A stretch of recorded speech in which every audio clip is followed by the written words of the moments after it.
The day Margaret Kendrick buried her last horse was the day she decided she would never again depend on anything she had not built with her own two hands.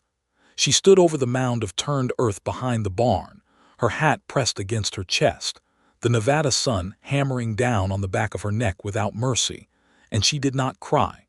She had cried enough in the years before this one. She had cried when her father died of fever on the trail from Missouri.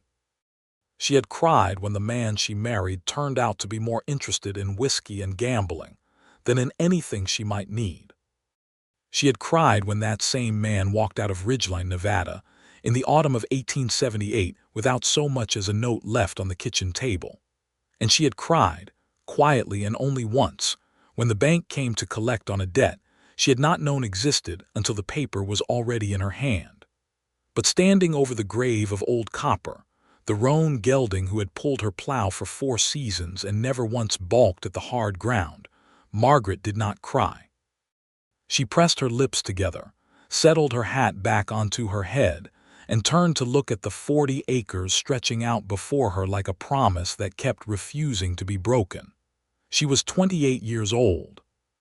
She had 40 acres of mostly workable land, a farmhouse that leaked in 2 places, a barn that was structurally sound if not aesthetically pleasing, a milk cow named Frances, 6 laying hens, and approximately $11 in coin hidden beneath a loose board under the kitchen stove. She had flour, salt, dried beans, and enough pride to fill a canyon. She also had the kind of hands that told the full story of a life lived without assistance. The palms were broad and the fingers were strong, and across each one, from the base of the fingers down to the heel of the hand, there were calluses built up layer by layer like the rings of a tree, each one representing something she had lifted or dug or hammered or pulled. She was not ashamed of them. She had, in the 3 years since Robert Kendrick had disappeared into the Nevada dust, come to consider those calluses something close to sacred. They were evidence. They were proof that she was still standing. The town of Ridgeline sat 8 miles southeast of her property, a modest but functional settlement that had grown up around a stagecoach stop in the early 1860s and had since acquired a general store, a livery, a blacksmith shop, a saloon called the Copper Bell, a church whose congregation was small but devoted, a land office, a doctor's surgery, and a hotel of 12 rooms that doubled as the local telegraph office. By 1879, the railroad had reached the county seat 20 miles north, which meant that Ridgeline was no longer quite so isolated as it once had been, but it retained enough of its frontier character that men still wore their sidearms openly, and disputes over water rights occasionally required intervention from the county sheriff. Margaret went into town twice a month, on the 1st and 15th, to sell whatever surplus she had produced and to buy whatever supplies she could not produce herself. She drove a borrowed mule named Hector, borrowed from her nearest neighbor, a widow woman named Clara Voss who lived 4 miles to the west and who was the closest thing Margaret had to a friend in the territory. Clara was 61 years old, sharp as a tack, and absolutely relentless in her affection for the people she decided deserved it. She had decided Margaret deserved it on the occasion of their first meeting, when Margaret had repaired Clara's fence line after a spring storm without being asked and without expecting payment, and she had been offering unsolicited advice and genuine companionship ever since. It was Clara who told Margaret about the man who had come to take over the running of the Ridgeline livery. "His name is Lewis Barlow," Clara said, sitting at Margaret's kitchen table with a cup of coffee cradled in both hands. It was an April morning in 1879, cool enough still that the coffee felt necessary. "He came in from Arizona, from what I hear. Used to work cattle drives down along the Gila River country. Before that, I cannot tell you. Tom Greer says the man is the best hand with horses he has seen in 30 years of keeping a livery." Tom Greer said that. Margaret looked up from the bread dough she was working. Tom Greer was not a man given to compliments. "Tom Greer said exactly that," Clara confirmed. "Apparently this Barlow fellow mended a horse's leg that everyone else had written off, using nothing but patience and good sense, and some method he learned from a Comanche horseman he rode with years back. The horse is walking clean now. Margaret said that was interesting and returned her attention to her bread dough. He is not married, Clara added, with the particular tone of a woman who knows exactly what she is doing. Clara. I am merely providing information. I do not need that particular information. You need a workhorse, Clara said, shifting tactics with the ease of long practice. And the livery is where you would go to discuss purchasing or leasing one. It is simply factual that the man running the livery is Lewis Barlow, and that he is not married. Margaret pressed her thumb into the dough with more force than was strictly necessary. I will go to the livery when I go to the livery, she said, and I will speak to whoever is behind the counter, and that is all. Clara smiled into her coffee cup and said nothing more on the subject. Margaret went to Ridgeline on the 15th of April with a load of eggs and 2 wheels of cheese, and a list of supplies that was longer than she would have liked.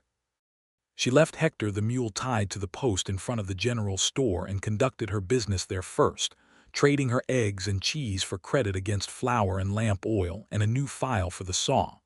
She was walking the supplies back to the wagon when she paused outside the livery. The door was open. From inside came the sound of a horse moving in a stall and the low, steady sound of a man talking. Not talking to another person, she realized as she stood there, talking to the horse. She could not make out the words, only the cadence, which was unhurried and calm and strangely reassuring even from the street. She went in. The livery smelled the way liveries always smell, of hay and manure and horse sweat and leather, and underneath all of it a faint mineral smell that she associated with the Nevada earth itself. There were 6 stalls along the left side, 4 of them occupied. A work table ran along the right wall, and on it were laid out various tools of the trade, brushes and hoof picks, and a set of farrier's tools arranged with a neatness that struck her as deliberate. The man crouched at the far end of the building had his back to her. He was working on the hoof of a gray mare who stood very still with her leg bent back, resting on his knee as he worked at something with a pick. He was talking to the horse in a quiet, continuous murmur, and the horse was listening, her ears rotating slowly toward the sound of his voice. He was tall, Margaret could see that even with him crouching, wide across the shoulders. His shirt was dark with sweat across the back, and his forearms, where his sleeves were rolled to the elbow, were the forearms of a man who had done serious physical work for a significant portion of his life. He wore his hat pushed back on his head, and his dark hair curled slightly at the nape of his neck where the sweat had gotten to it. I will be with you directly, he said, without turning around. Take your time, Margaret said. He finished what he was doing with the hoof, set the mare's leg down carefully, straightened up, and turned around. Lewis Barlow was 32 years old, with a face that had been weathered by sun and wind into something that was not conventionally handsome so much as deeply interesting. His jaw was set square beneath a short dark beard, and his eyes were the color of wood smoke, a gray-brown that shifted depending on the light. There was a scar that cut through his left eyebrow, thin and old, and his nose had been broken at least once. He looked at her with an expression that was direct without being rude, the expression of a man who had learned to assess situations quickly and accurately. "Morning," he said. "Morning," she said. "I need to talk to someone about a workhorse. My draft horse died 3 weeks ago and I have been borrowing a mule which works well enough but is not mine to keep." He wiped his hands on a cloth that hung from his belt and came toward her. "What kind of operation are you running?" 40 acres, mostly crops, some livestock. I work it alone." He did not react to that the way some men reacted to it, with skepticism or pity or the particular brand of condescension she had learned to recognize and resent. He simply nodded as if it were a piece of practical information that he was filing away. "What's your budget?" he asked. She told him honestly because there was no point in doing anything else. His expression did not change. He thought for a moment and then said, "I have got a horse I have been rehabbing. Big sorrel gelding, about 7 years old. Had a shoulder injury, not severe, but the previous owner did not treat it correctly and made it worse before he sold him to me. I have been working him back for about 6 weeks. He is not going to be ready to sell for another month at least, but if you are willing to wait and if your price is in the neighborhood of what I need to get out of him, I think he might suit you. What do you need to get out of him? He named a figure. It was fair, genuinely fair, not the inflated price she had been expecting, and it was within what she could manage if she sold the surplus from her spring garden at a good price. I will think about it, she said. That is all I would ask. She turned to go and then stopped because something made her stop. She looked back at him. He had already turned back toward the mare, and he was running his hand along the horse's neck with a slow, deliberate pressure that the horse leaned into visibly. Clara Voss told me you saved a horse that everyone else had written off, she said. He glanced back over his shoulder. Tom Greer tells that story like it was a miracle. It was not a miracle. It was just paying attention. Paying attention is rarer than miracles in my experience, Margaret said, and walked out into the April sun. She thought about him on the drive home. She told herself she was thinking about the horse, the sorrel gelding with the shoulder injury, and whether a month's wait and the price he had named was a reasonable arrangement. This was partly true. But she was also thinking about the way he had turned and looked at her, direct and unhurried, and about the way he had talked to the horse before he even knew she was standing there. She was thinking about his hands, which she had noticed when he wiped them on the cloth. They were the hands of a working man, marked with scars and roughness, and she recognized them the way she recognized something she had been looking for without knowing it. She put the thought away. She was not looking for anything.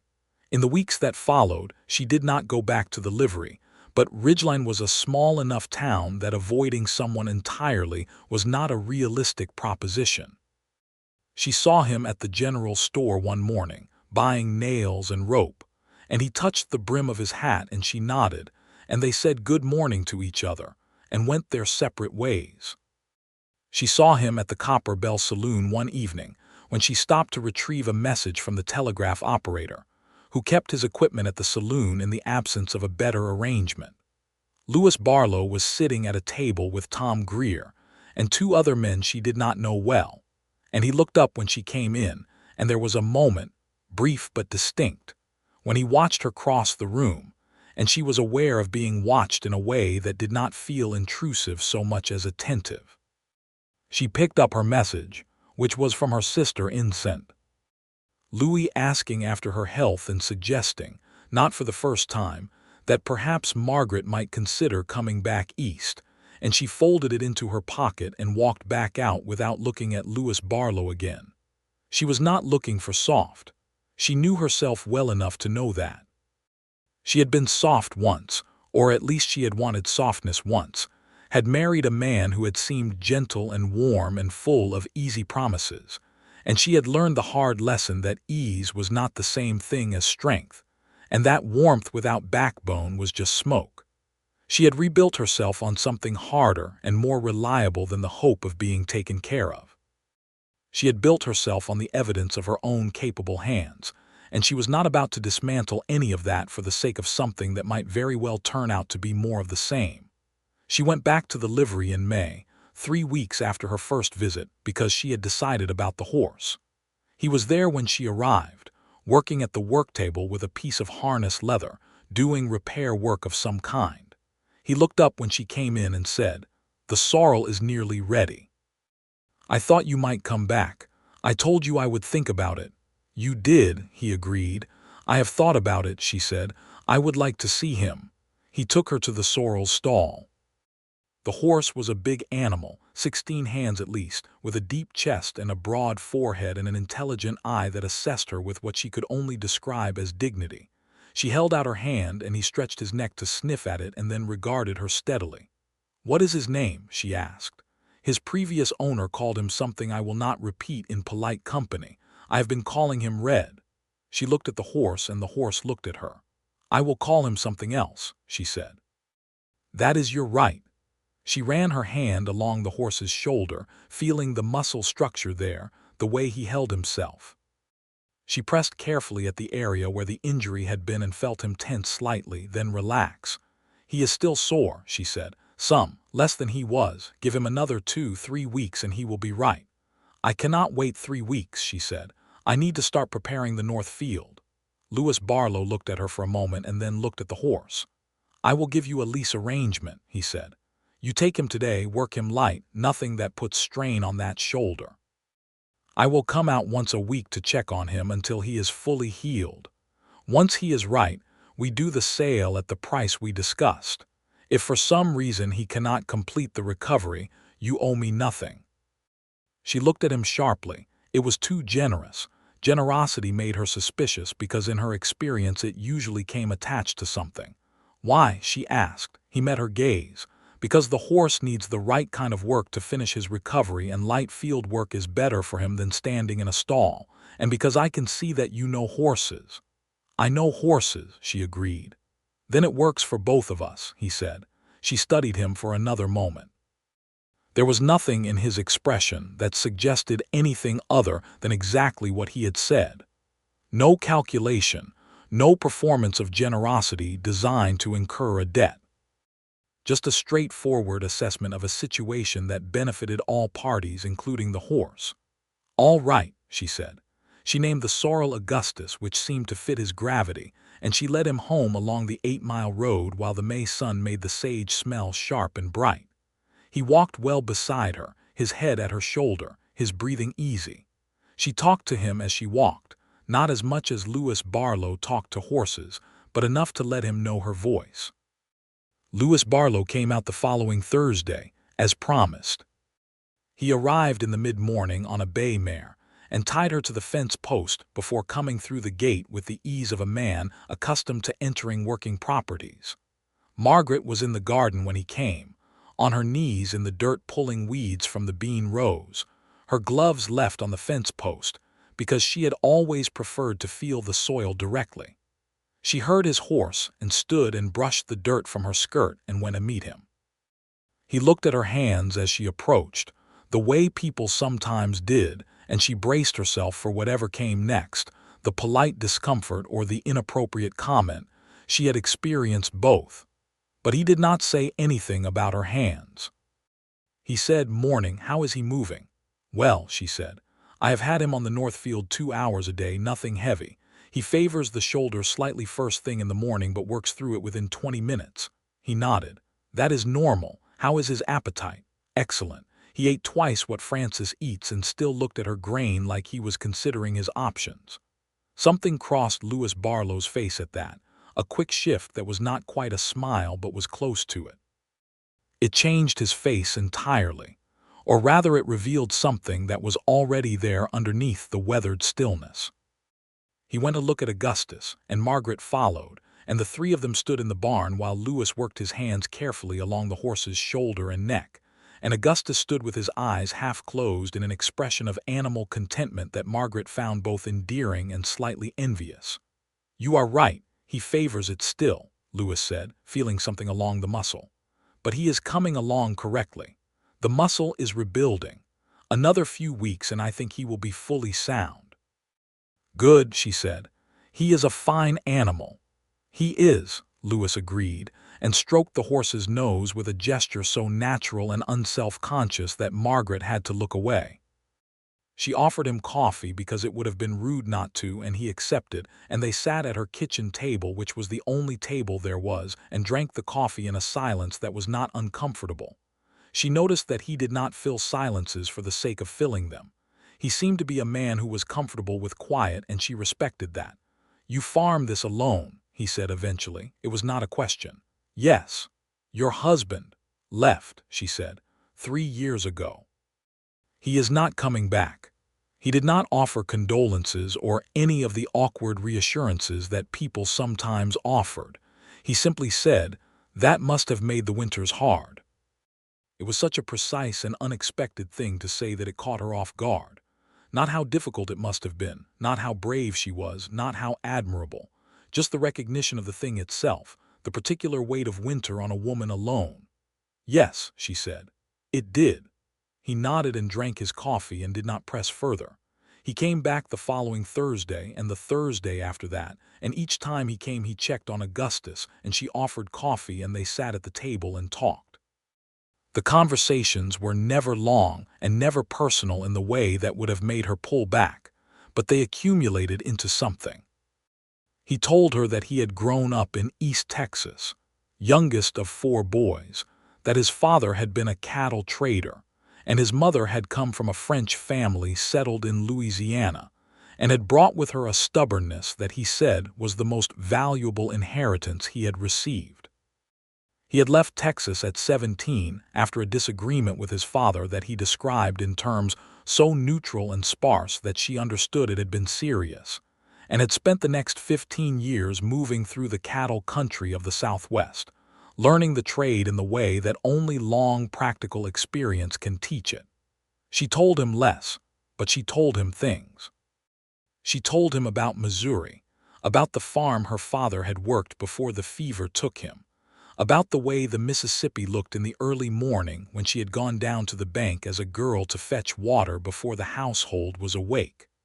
She told him about the journey west, which had been difficult, and about arriving in Nevada with her then husband, and finding the land that would become her 40 acres. She did not say much about Robert Kendrick except what she had already said, that he was gone, and Lewis did not ask her to say more. What she noticed over those Thursday visits was his hands. He used them constantly, the way a working man does, picking up tools and setting them down, running them over surfaces to assess a texture or a temperature, adjusting things. They were large and heavily marked with use, with the kinds of scars that spoke of fence wire and rough rope and years of outdoor work. She recognized the topography of those hands because it was the topography of her own, and something about that recognition settled in her chest in a way she was not quite ready to examine.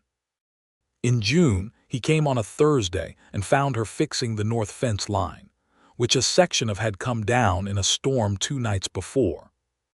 She had the post driver, a heavy iron implement that took all her strength to use correctly, and she was in the middle of setting the 3rd post when she heard his horse come through the gate. She did not stop.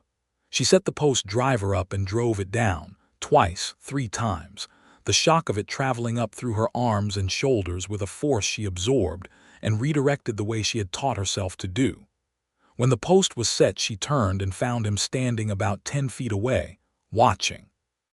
He had not rushed in to help, he had simply watched. "It needs 2 more on that end," she said, wiping her forehead. "I can see that," he said. "You want to trade off," she looked at him. "I have been doing this alone for 3 years. "I know you have," he said. "I'm not suggesting otherwise. I'm asking if you want to trade off because that iron is heavy and you have been swinging it for what looks like an hour, and my shoulders are fresh." She handed him the post driver. He set the next 2 posts with an efficiency that told her he had done exactly this kind of work many times, not the performance of strength but the actual application of it, economical and unhurried. When the last post was set, he handed the implement back to her and they strung the wire together, she on one side of the line and he on the other, working toward each other, and when they met in the middle, he twisted the wire off and she held the staple while he set it. It was the most natural collaboration she had experienced in years, which was to say that it felt like nothing, no awkwardness, no negotiation of roles, just 2 people who knew what they were doing working toward a common end. "Thank you," she said, when the fence was done. "You would have had it done by tomorrow anyway," he said, and she knew he was right and appreciated that he said it. He looked at Augustus then, and she looked at Augustus, and she could see it plainly, the horse was sound. He moved without any of the subtle compensation she had learned to read in those first weeks. His shoulder was clean and fluid, and he walked with the straightforward dignity of an animal in full health. "I think he is ready," Lewis said. "I think so too," she agreed. They went inside and she counted out the money, the sum they had agreed on, and laid it on the table. He picked it up without counting it and put it in his vest pocket, and she thought that was interesting, that a man who had just leased a horse to a woman he had not known 2 months earlier on terms that entirely favored her would take the money without counting it. Either he trusted her exactly as much as she appeared to deserve, or he was careless with money, She suspected the former. "Well," he said, and looked around the kitchen. "I suppose this is the last Thursday then." She had been aware of that. She had not let herself think too carefully about what it meant that she had been aware of it all week. "I suppose it is," she said. He turned his hat in his hands once, the first gesture of anything like uncertainty she had seen from him, and then he said, "There is going to be a dance at the community hall on the 21st. Would you go with me?" She looked at him. He did not look away, and he did not add anything to the question, no reassurances or elaborations or the kind of anxious supplementary talking that men sometimes did when they were not confident of an answer. He just asked, and then he waited. "I will think about it," she said. "That is all I would ask," he said, which was what he had said about the horse, and she suspected he knew it, because there was that not-quite smile again. He left, and she stood in the kitchen with her calloused hands at her sides, and she thought about it. She thought about it all week. She thought about it while she planted and weeded and milked Francis and collected eggs and drove the wagon to town and back. She thought about what she would be agreeing to if she said yes, and she thought about what she would be preserving if she said no, and she thought about his hands and his silence and the way he had handed her back the post driver without making a story of it. She thought about Clara, who had said she needed a workhorse, and had been right about that, and who was never strictly wrong about anything, which was mildly irritating. She went to see Clara the following Tuesday, which was not a day she usually visited, and Clara opened the door and looked at her with an expression that said she knew exactly why Margaret had come. "He asked me to the dance," Margaret said, sitting down at Clara's table. "I know," Clara said, pouring coffee. "He stopped in here on his way back from your place." Margaret looked up sharply. "He did. He asked me if I thought you would go," Clara said, entirely unabashed. "He wanted to know if he had misread the situation. I told him he had not misread it." Margaret sat with that for a moment. The fact that he had gone to Clara instead of simply waiting was not what she would have expected, and it said something she was not sure she was prepared to say out loud. "Clara," she said carefully, "he is not soft." "No," Clara agreed. "He is decidedly not soft." "I need you to understand that I am not looking for soft," Margaret said. "I am not looking for someone to come in and take things over and tell me what I need. I have spent 3 years building something that belongs to me, and I am not interested in anyone who would try to rearrange it."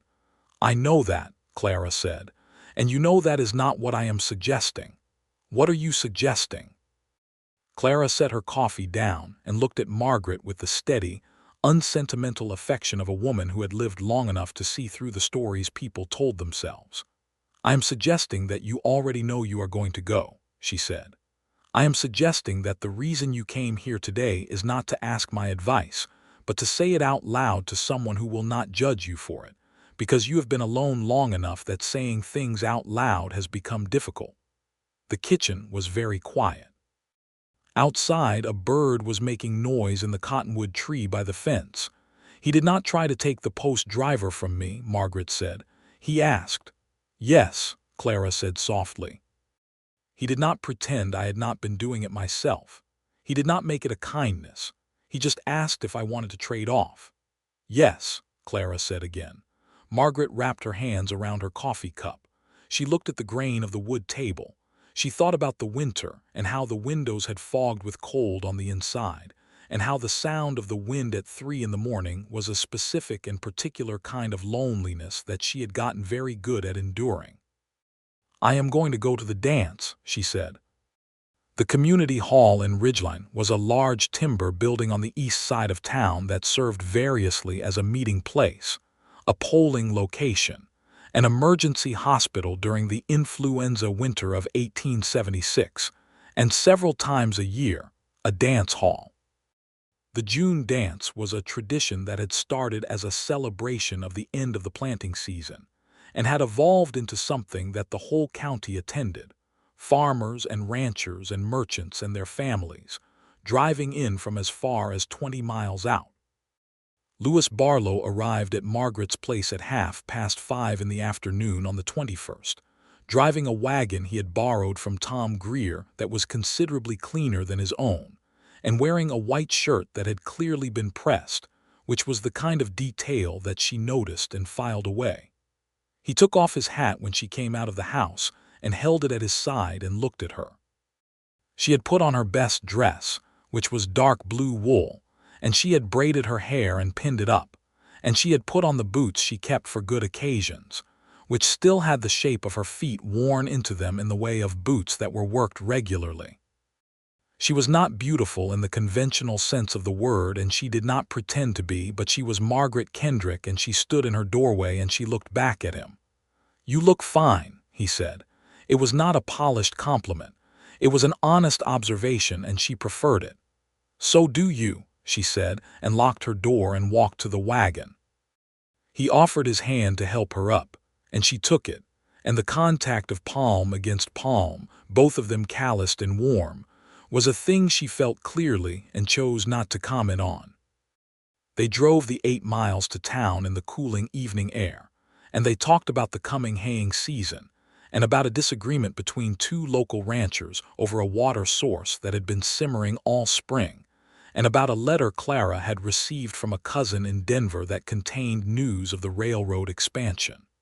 They talked the way people talk when they are comfortable, and when there is something larger underneath the talking that neither of them is quite ready to name. The dance was loud and warm and good-spirited, the way these things were when the harvest had been reasonable, and the winter not too brutal, and the community still intact. There was a fiddle player named Josiah Crane, who was considered the best in the county and whose reputation was entirely justified, and a caller who had the particular gift of making people feel both competent and joyful, which is a rarer combination than it sounds. Margaret danced. She had not danced in several years, and she discovered that her body remembered what her mind had let go, the steps coming back to her muscle by muscle, until she was moving with an ease that surprised her.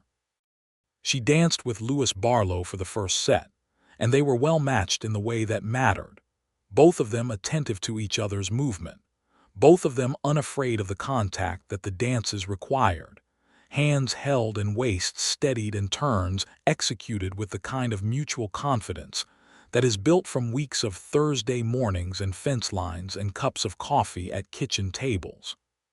She also danced with other men, because that was how these evenings worked, and Lewis danced with other women, and they found each other again between the sets and stood with cups of cold water in the corner and watched the room and talked. At one point, late in the evening, a man she did not know well, a rancher named Sutter from the north of the county, came over in that particular way of a man who has had several drinks and believes this grants him permission, and said to her, with his eyes doing what they were doing, that he was surprised to see her out in public looking so well, and that if she ever wanted to discuss selling off part of her 40 acres, he would be more than happy to make her an offer. She was in the process of formulating her response when Lewis Barlow stepped in, not in front of her, not positioning himself between her and Sutter as if she needed a shield, but beside her, and said to Sutter in a voice that was perfectly calm and perfectly clear, "She has not indicated she is interested in selling, and I suspect she would tell you herself if she were." Sutter looked from Margaret to Lewis and made the calculation that men make in those situations, and then he laughed a little too loudly and said something about no offense meant and went away.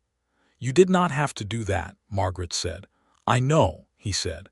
"I was about to tell him myself." "I know that too," he said. "I just wanted to be clear that I was standing with you." She looked at him, standing with her, not in front of her, with her. She turned that over in her mind and found it to be exactly right. They drove home in the dark, the stars enormous overhead the way they were in the high desert, and the sage smelled different at night, cooler and more complex, and the horses moved well on the road they knew. Margaret sat beside him on the wagon bench, and at some point, so gradually she could not have said exactly when it happened, his arm was around her shoulders and she had leaned into him slightly, and neither of them had commented on it. At her gate he helped her down and held her hand a moment longer than was necessary for the helping, and she let him. "I enjoyed the evening," he said. "I did too," she said. "Thank you for asking." "Would you let me court you?" he said. "I mean that the way it sounds. I'm not looking to upend anything you have built here. I'm not looking to come in and rearrange things. I think you know what you are doing and I respect it.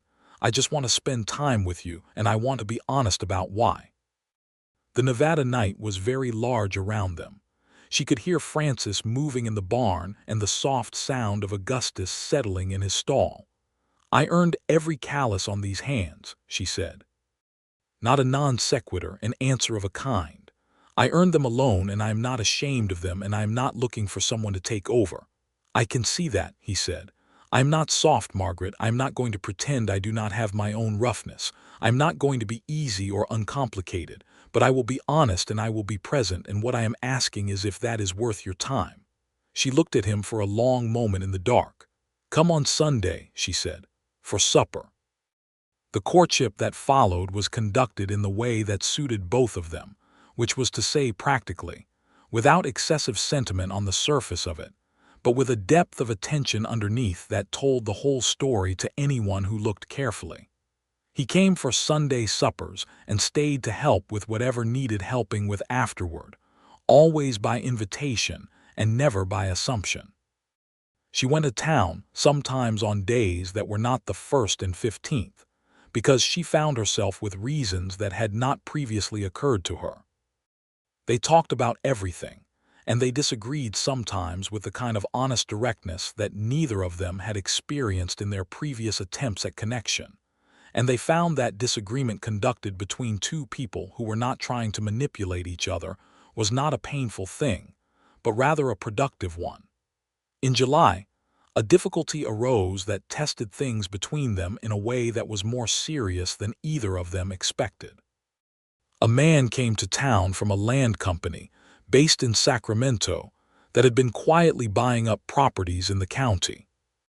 His name was Aldridge, and he was the kind of smooth, well-dressed man who had learned to package greed in the vocabulary of opportunity, and he went from property to property making offers.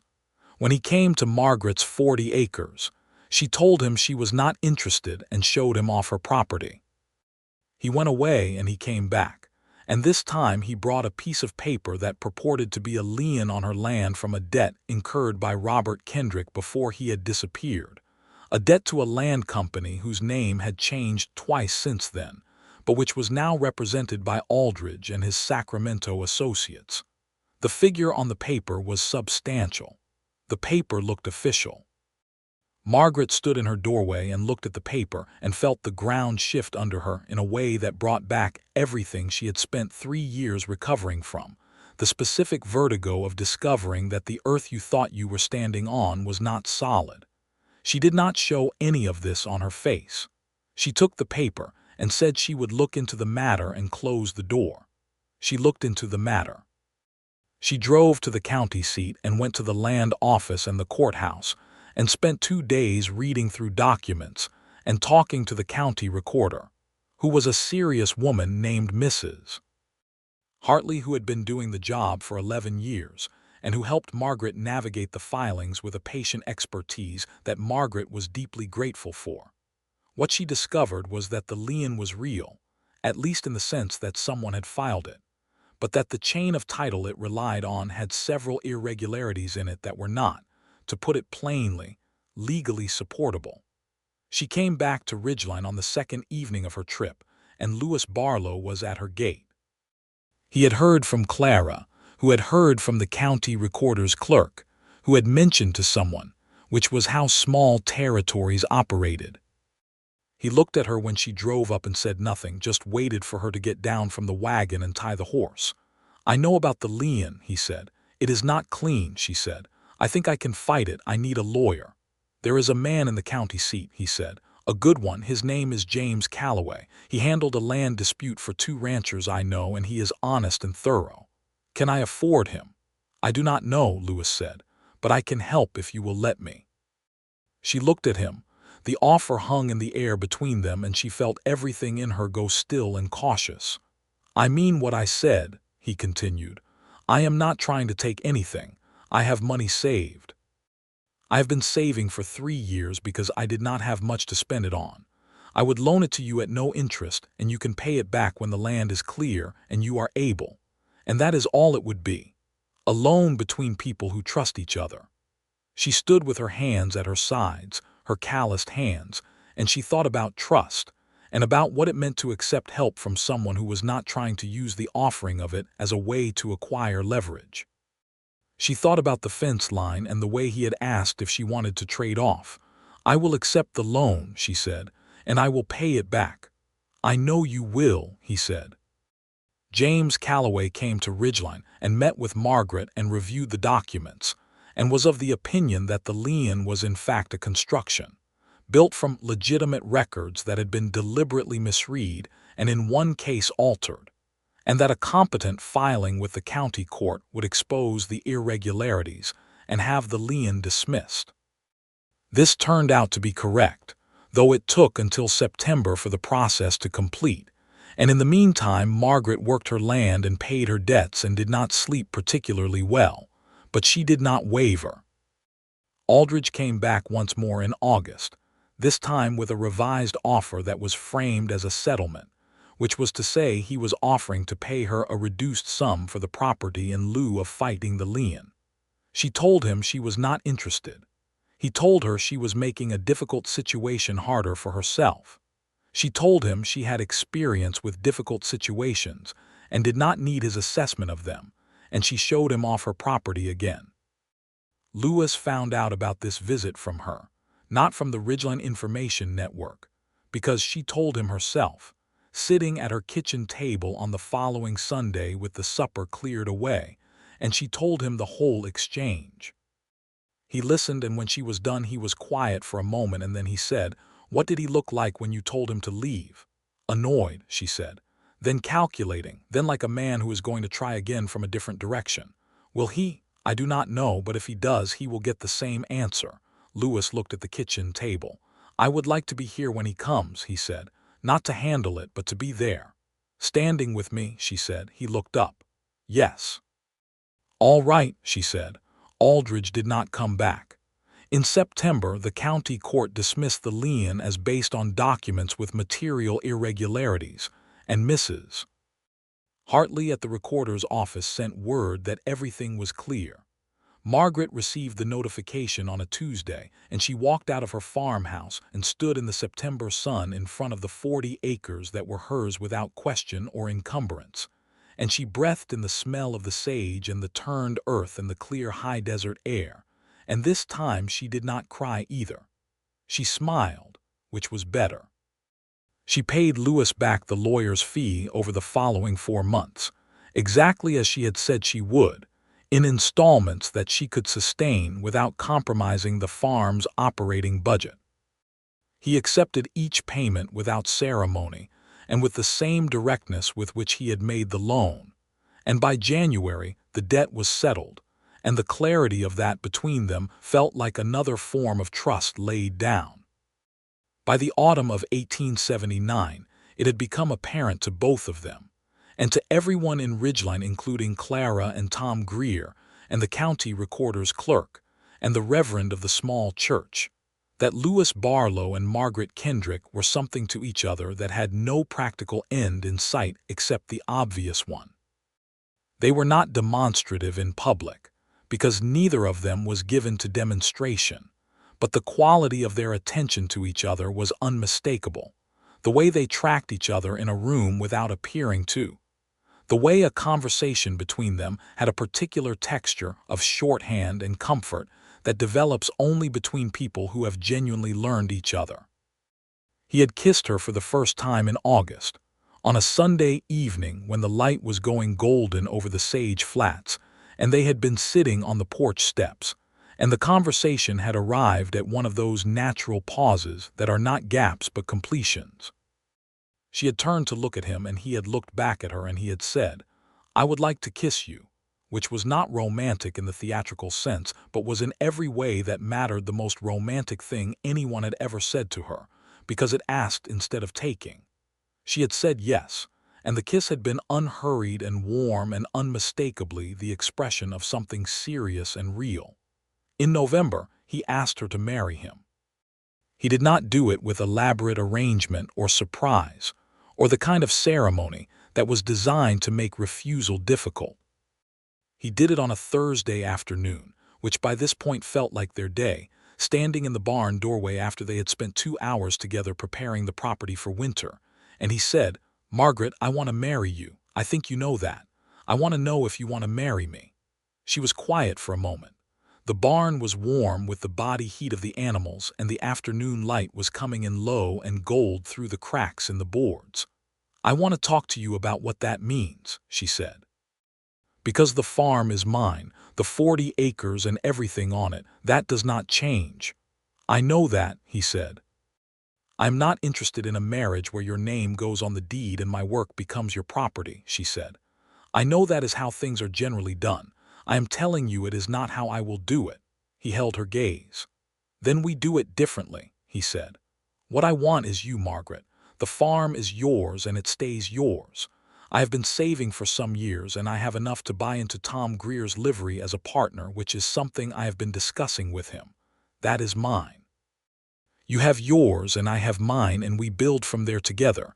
That is what I want." She looked at him for a long time. She thought about the word together, and about what it had cost her to learn the difference between a man who said together and meant by which I mean you will serve my purposes, and a man who said together and meant exactly what the word actually said. "Yes," she said, "I will marry you." He crossed the barn to her and took both her hands in his, her broad, calloused hands that had dug and planted and repaired and driven and built the whole of her independent life. And he held them and looked at her, and did not make any speeches. He just held her hands, and she felt the roughness of his palms against hers, the matching topography of two lives lived in physical honesty. And she thought that this was what she had not known she was looking for. Not softness, not the promise of ease, but this exact meeting of two people who understood the weight of the work and chose each other anyway. They were married in February of 1880, in the Ridgeline Church on a cold, clear Saturday morning, with Clara Voss as Margaret's attendant and Tom Greer standing for Lewis, and about 30 people from the town and surrounding area filling the small pews. The Reverend, whose name was Whitfield and who had a gift for speaking without saying too much, performed the ceremony with a brevity that both parties appreciated. And the reception was held at the community hall with coffee and cake, and a great deal of genuine goodwill from a community that had watched the courtship unfold over the past year, and had arrived at the collective conclusion that it was good and right. Clara cried at the wedding, which she did not try to hide, and Margaret reached over and squeezed her hand, and Clara squeezed back.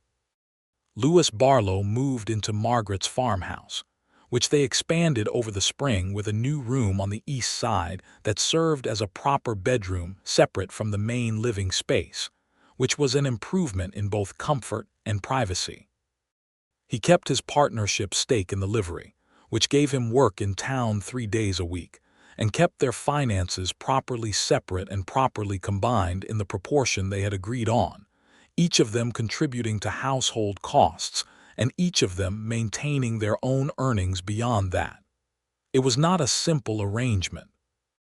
There were adjustments that took time and required conversation, the way two people who have both been alone and self-sufficient for years have to negotiate the sharing of space and rhythm and decision-making without either of them erasing themselves in the process. There were evenings when they disagreed about something and had to find their way through to the other side of it. And they were both capable of stubbornness, which was occasionally a problem and occasionally a source of mutual amusement. There were nights when the accumulated weight of everything each of them had carried alone pressed in again, and the darkness was not entirely comfortable. And on those nights they had each other, which was not nothing, which was in fact the whole of it. In the spring of 1880, Margaret planted the north and south fields, and Lewis helped her with the heavy preparation work on the days he was not at the livery. And they worked alongside each other with the same natural coordination they had found on the fence line more than a year earlier. And she thought, more than once, that she had not understood that this was what she needed until she was already in it. Augustus was fully sound and proving to be everything Lewis had promised, a strong and willing worker who had taken to Margaret with the particular loyalty that horses sometimes offer to the person who has treated them well through a period of difficulty. He and Lewis had a separate relationship, older and more complex, and she sometimes caught the two of them in a kind of mutual silent regard that was both ridiculous and entirely moving. The first real crisis of their marriage came in the summer of 1880 and had nothing to do with money or land or anyone from outside, which made it both harder and cleaner. Margaret had been working a long stretch without rest. The summer had been busy, and the farm had demanded everything she had, and she had pushed herself past the point where she could reasonably push. One afternoon in late July, she was in the garden, and she stood up from a crouch and the world tilted, and she sat down hard in the dirt and could not immediately get up again. Lewis found her there. He came home from the livery to find her sitting in the garden row with her hands pressed flat on the earth, and her hat gone and her face white under the dust. He did not panic and he did not fuss.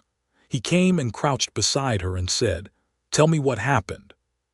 She told him, irritation evident in her voice because she was angry at herself for this.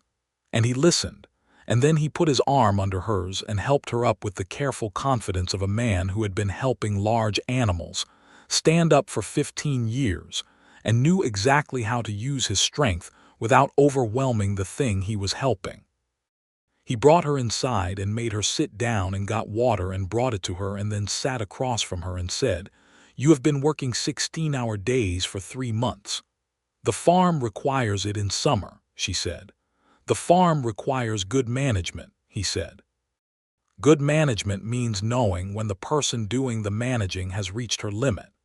She looked at him with the particular expression she reserved for moments when he was right about something she did not want to concede. "You are going to tell me to rest," she said. "I am telling you that you are going to rest tomorrow," he said, "because I am going to tell Tom Greer I need the day and I am going to be here and I am going to work the south field, and you are going to sit on the porch or sleep or do whatever you need to do that does not involve lifting anything heavier than a coffee cup." "Lewis, Margaret," he said, "I am not taking anything from you. I am giving you 1 day. Let me give you 1 day." She sat with that. She thought about the difference between someone swooping in and taking over and someone offering 1 day, just 1 day, not a permanent arrangement or a renegotiation of their terms, but a single act of care in a moment when she genuinely needed it. 1 day, she said. 1 day, he agreed. He worked the south field the following day with the efficiency of a man who knew what he was doing, and she sat on the porch in the morning and slept in the afternoon, and felt her body restore itself with the particular gratitude of a machine given the rest it has been refused. By the following morning she was back in the garden, and he was back at the livery, and they did not speak extensively about what had happened, but she thought about it for a long time afterward, about the precision of what he had offered and what he had not offered, and she loved him for it in a way that was very specific and very deep. She discovered she was pregnant in September of 1880. She told him on a Tuesday evening after supper, sitting at the kitchen table, and she told him plainly because that was how she did things, and he looked at her with an expression that moved through several registers in quick succession before settling on something she recognized as genuine joy, the uncalculated kind. He reached across the table and covered her hands with his, and he said, "Are you well? How are you feeling?" "Well," she said. "A little tired, but well." "Good," he said, and held her hands, and after a moment she turned hers over so they were palm to palm, and they stayed that way for a while in the evening light. The pregnancy was not easy in the early months. The mornings were hard, and she was more tired than usual, and her patience with herself was strained by the limitations her body was imposing.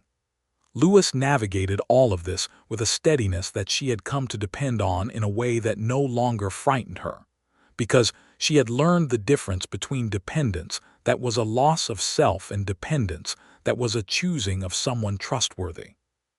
He did not coddle her and he did not treat her as an invalid, but he was present, and he was attentive, and when she needed something he provided it without ceremony. Clara came twice a week through the pregnancy and fussed and advised and brought food that she claimed was for general purposes, but which appeared reliably when Margaret was too tired to cook. And Margaret received all of this without protest, because she had also learned the difference between accepting help and losing ground.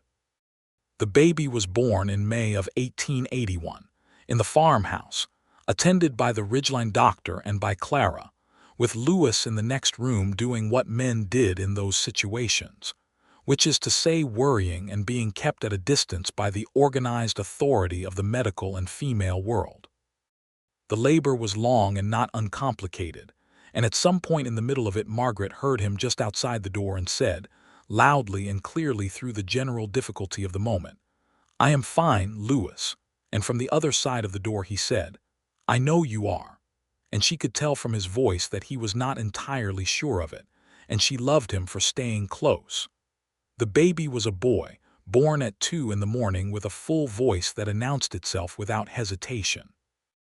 Lewis was allowed in and stood beside the bed and looked at his son and looked at his wife, and his expression was one she had not seen on him before, a complete openness, all the weathered practicality briefly set aside for something raw and enormous. "He looks like a person who has opinions," Lewis said. "He will fit in well here," Margaret said, tired to the bone and entirely content.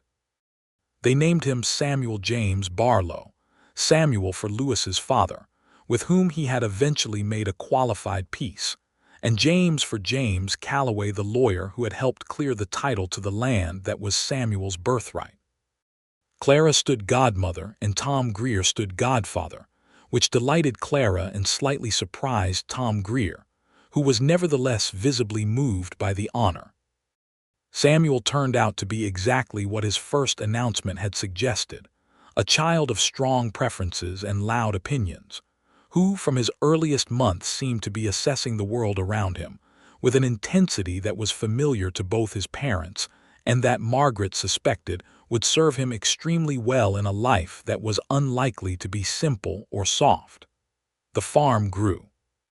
The partnership at the livery proved sound, and within 2 years Lewis and Tom Greer had added 2 more stalls and a proper farrier's operation that served not just Ridgeline but several neighboring properties.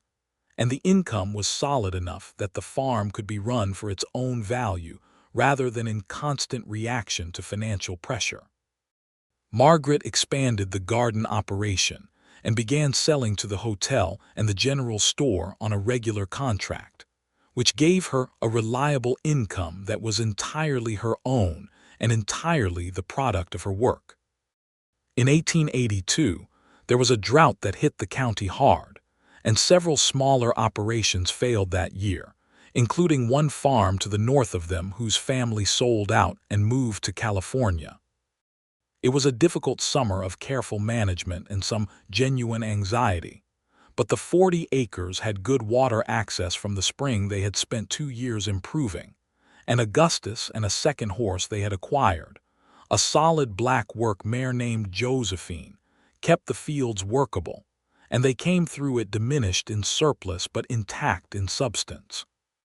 During the drought summer, Lewis organized a water-sharing arrangement with 4 neighboring properties that helped all 5 of them through the worst of it, and afterward the relationships with those neighbors were different, warmer and more actively cooperative.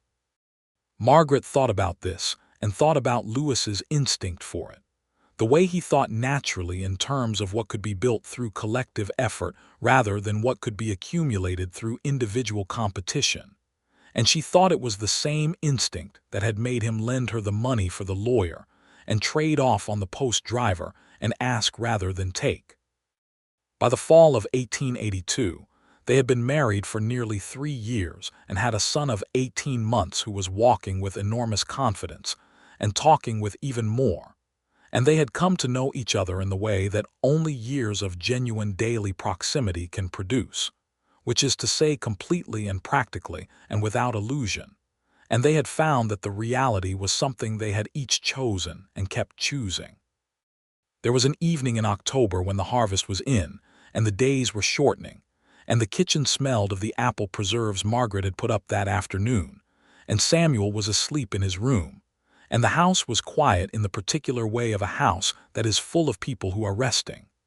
Lewis was sitting at the table cleaning his rifle, the careful, methodical work of maintenance that he did regularly, and Margaret was at the other end of the table with her account book, adding up the season's numbers. She finished and set the pen down and looked across the table at him, at the familiar shape of him in the lamplight, the set of his jaw, and the way his hands worked through the cleaning with the same unhurried efficiency they brought to everything. "We had a good year," she said. He looked up. "We did. Better than last year." "Better than last year," he agreed. She looked at the account book, and then at her hands, still ink-stained from the writing, the calluses unchanged by the years of addition to them, each one still exactly where it had been earned. She thought about the woman who had stood over a horse's grave in 1879 and decided she would never again depend on anything she had not built herself, and she thought about what she had built since then, and she thought about the difference between a wall and a foundation. "I love you," she said. She did not say it often, not because she did not feel it, but because when she said it, she meant the full weight of it, and she wanted him to understand that. He stopped what he was doing and looked at her with that steady gray-brown gaze. "I know," he said. "I love you too."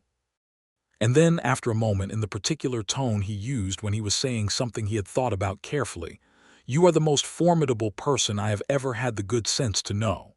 She looked at him. "That is not a complaint," he said. "I know," she said, and smiled at him, and he smiled back, and in the lamplight of the kitchen that smelled of apples and gun oil and the high desert autumn, it was exactly everything. The years that followed laid themselves down in the way of good years, which is to say not without difficulty, but with a fundamental soundness that held.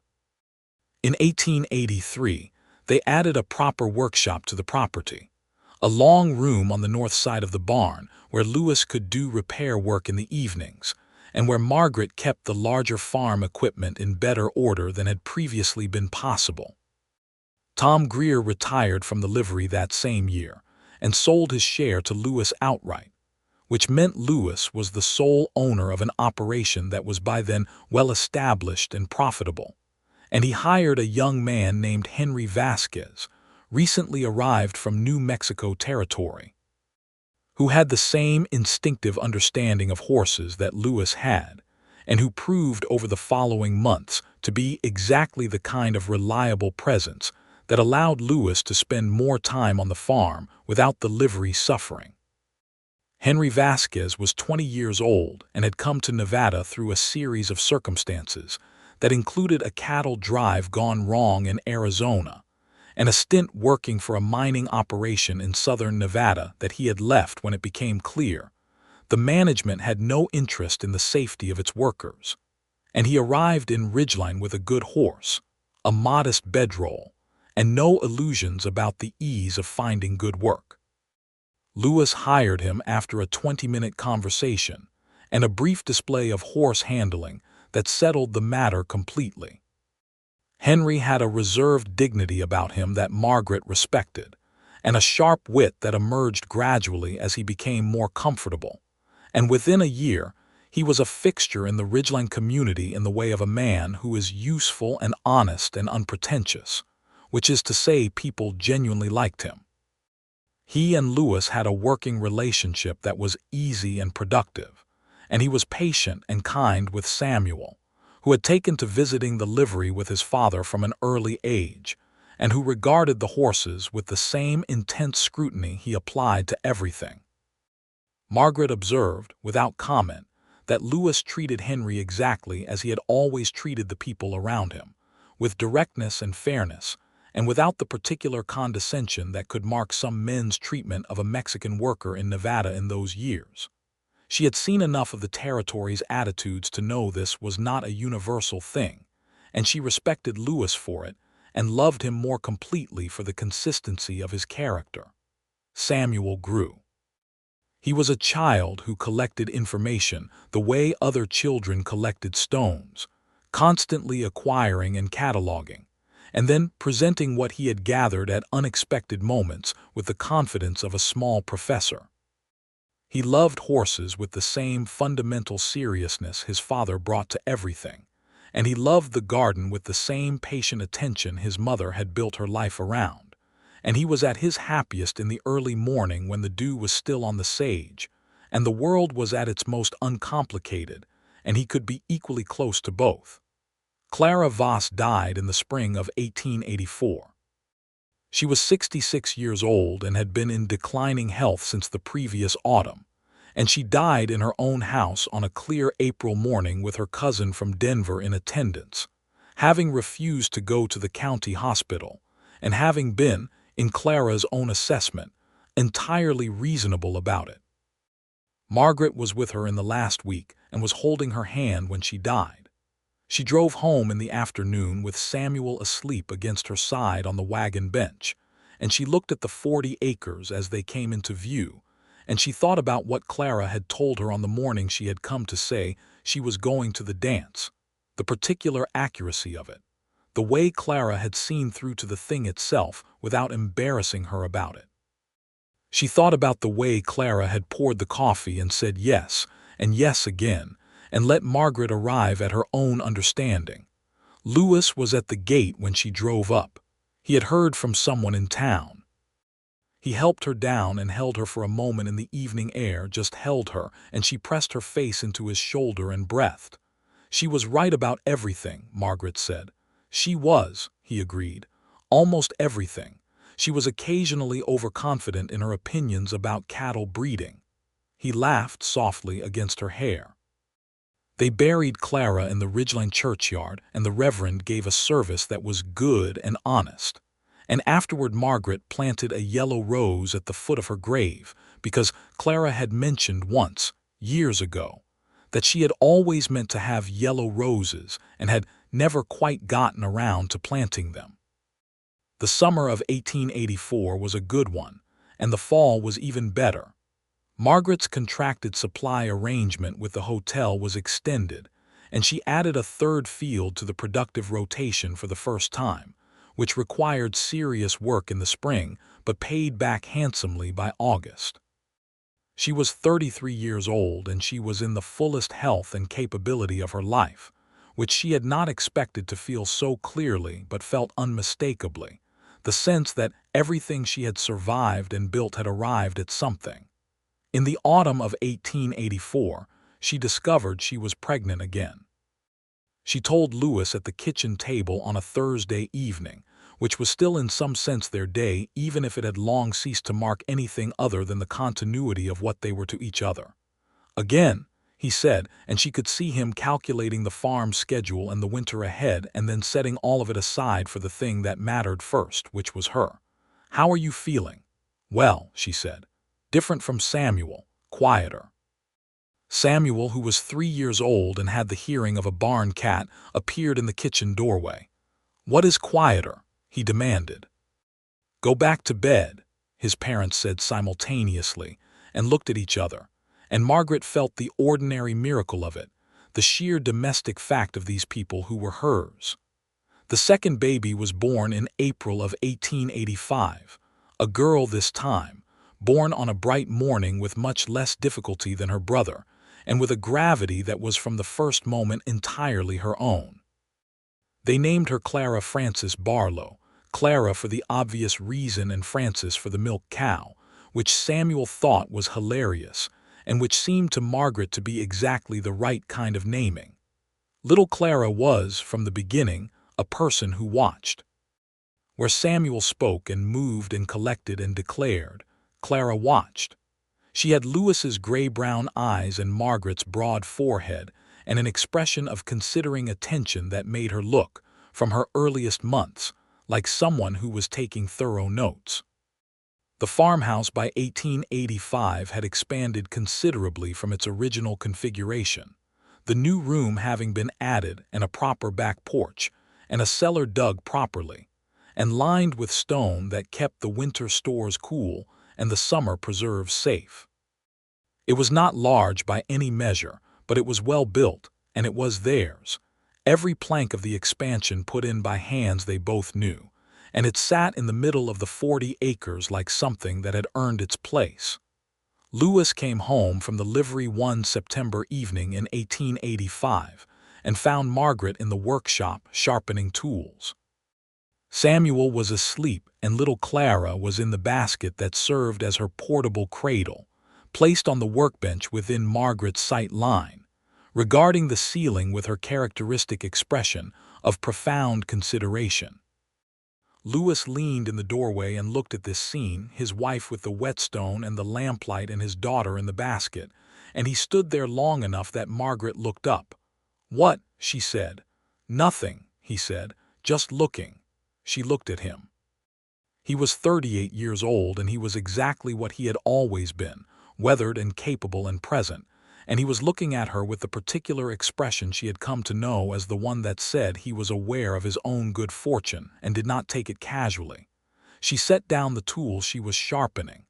"I am glad you came to Ridgeline," she said. "So am I," he said. "It had good horses." She threw the sharpening cloth at him, and he caught it and laughed, and little Clara, disturbed by the noise, made a sound from the basket that expressed her opinion of the interruption. And Samuel appeared in the doorway behind his father, having woken up because nothing in the household happened without his awareness of it, and demanded to know what was funny. "Your father," Margaret said. "He is often funny," Samuel agreed, with the serene authority of a 4-year-old who has decided this is a fact. In the years after, the life continued to be what it was, which was full and difficult and excellent.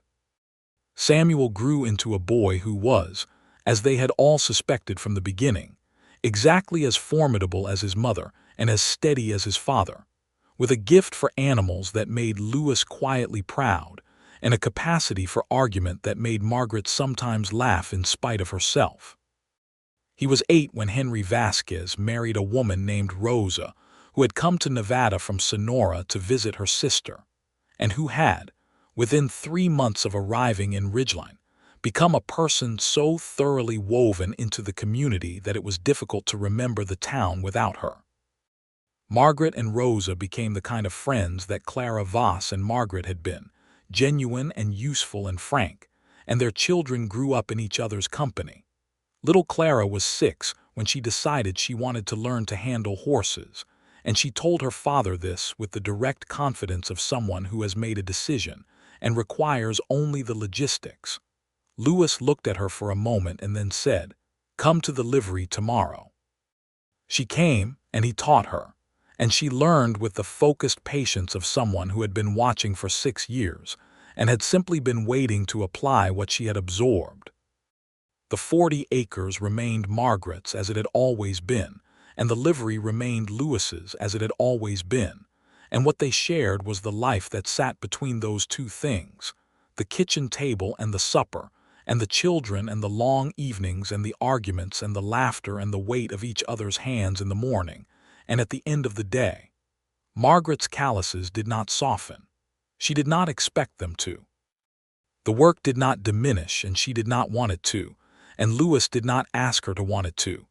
And every year when the spring planting started and she came in from the garden with her hands brown and marked and strong, he held them the way he had always held them, with his own rough palms, the matched roughness of two people who understood the meaning of the work.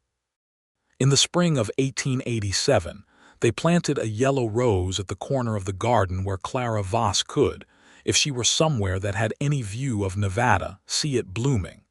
It bloomed in May, exactly on schedule, yellow as a promise kept. Lewis stood beside Margaret, and they looked at the rose and at the garden and at the fields beyond, and he put his arm around her shoulders and she leaned into him slightly, the same angle she had found on the wagon bench 8 years earlier, and it still fit. "I was not looking for anything easy," she said, "when I met you." "I know," he said.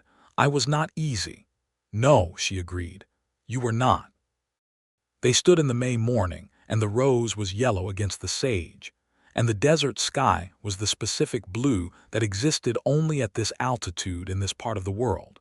And Samuel was in the barn explaining something to Augustus with great seriousness.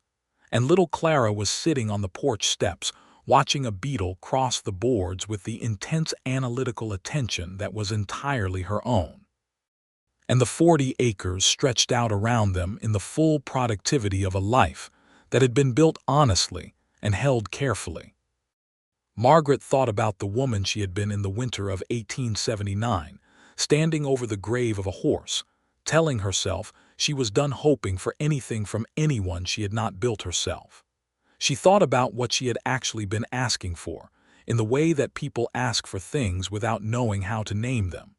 She had been asking for someone who would not flinch from the truth of her.